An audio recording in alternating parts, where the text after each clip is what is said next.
Now then lads, welcome back to another video, and today I wanted to have a look at some pretty unique vehicles, those being of course the Soviet milk truck and the German Panzer I.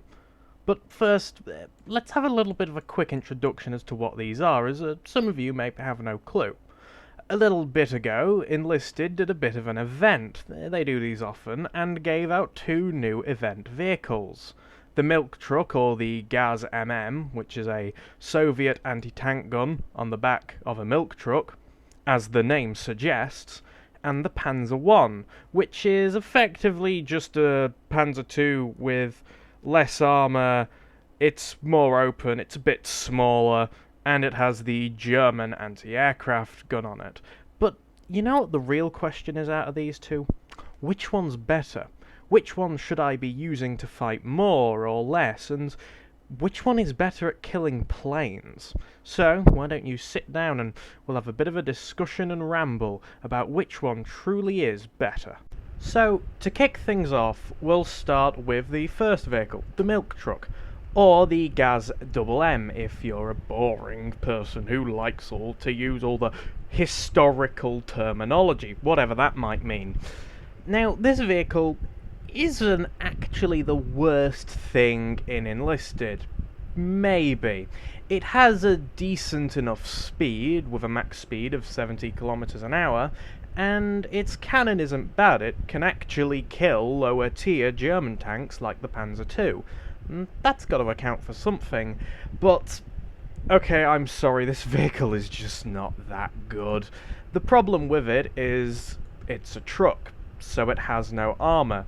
In fact, the whole front cab only has 1mm worth of armour, which means if you actually want to set up in a position where you can, fire at infantry and your enemy, you actually have to drive backwards everywhere to get the most out of the 15mm of wood and the further 7mm of the front of the cannon.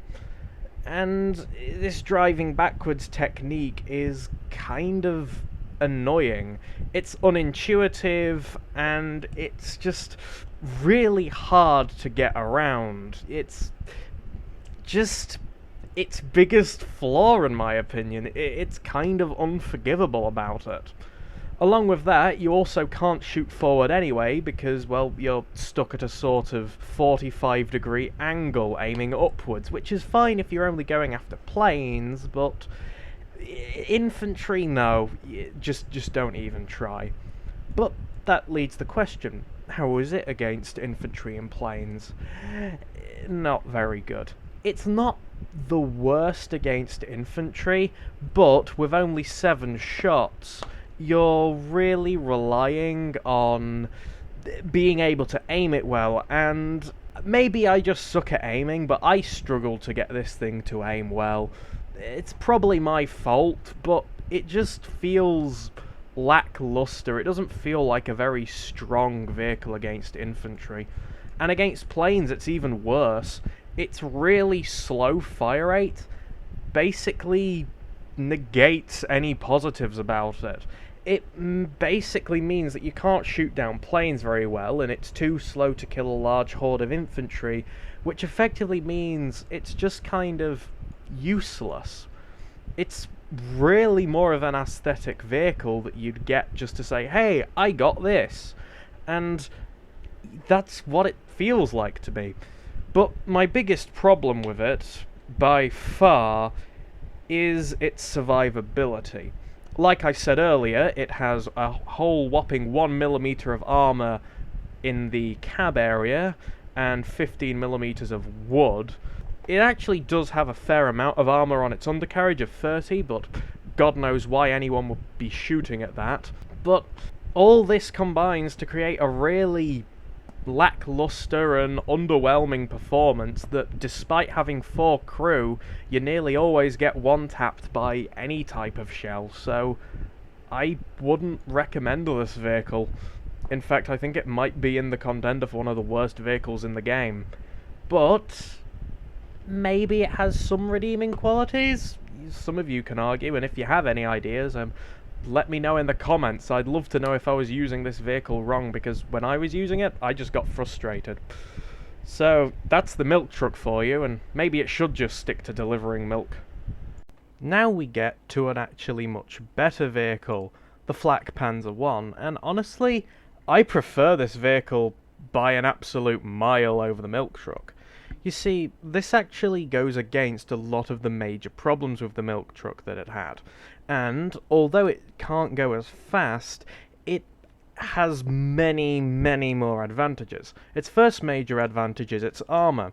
It actually has 13mm of frontal armour on its hull, which is actually higher than the hull armour on the Panzer II, which is crazy to think about. And then it's got 7mm of armour, which is the same for the actual cannon itself. This combination of having much more armour and much more armour in a kind of regular pattern, with it being a tank, so it's 13mm pretty much all around. This makes it a lot more kind of reliable, in my opinion, for dealing with positioning yourself with it. It also has a huge advantage of no weird driving. You can just drive it forwards and shoot it forwards like you would any tank, so you don't have to do any weird maneuvers with it. It's basically, in essence, just a lot easier and simpler to use than the GAZ. But that begs the question, what's it actually like as a vehicle, and is it actually a good tank? Well, this thing, the Flak Panzer 1 at least, is a much better tank. Not only does it have the armour, like I just said, but it's also got the armament. The 20mm flak cannon isn't that bad. Now, I have noticed it's not perfect, though. It does suffer a little bit against some of the later Russian tanks. Pretty much after the BT, you won't get too much luck. But it can stand its own, and it's also much better against infantry, since the 20mm flak cannon can fire much faster and from a larger reserve of 20 rounds a magazine. This effectively means that you can pump out much more damage much faster, and so you can actually use this against infantry with relative success. But it does have a few problems. One of its major problems to begin with is how opened it is. Unlike the GAZ, which at least has the cab where the driver and the commander can sit, the Flak Panzer 1 is completely open, so you are absolutely vulnerable to weapons like Molotovs or bombs, which can just kill you without even blowing up the vehicle, which is fun to say the least. But I can forgive that. I feel this is just kind of the epitome of a glass cannon for Moscow. It's incredibly rewarding and almost blatantly unfair to fight against when being used well, but when countered effectively, it is that glass cannon. It smashes instantly. And not to mention how kind of, I'd argue, balanced it is against aircraft. Not only can it very easily kill other aircraft, it's much more open-endedness, and since the crew is completely able to be killed by shrapnel, it means it's a lot easier to actually kill with a plane, since you don't need to guarantee the vehicle dies, you just need to land shrapnel and a few bombs near it to kill it. So this kind of makes it a lot much of a fairer vehicle, which I absolutely appreciate. But that begs the question, is it good against planes?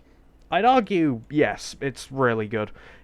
I wouldn't argue it's as good as the old flak Fleveling that we used to have before, they changed all of the anti-aircraft weapons for absolutely no reason whatsoever, and just to make sure it fit in with the historical accuracy of the game.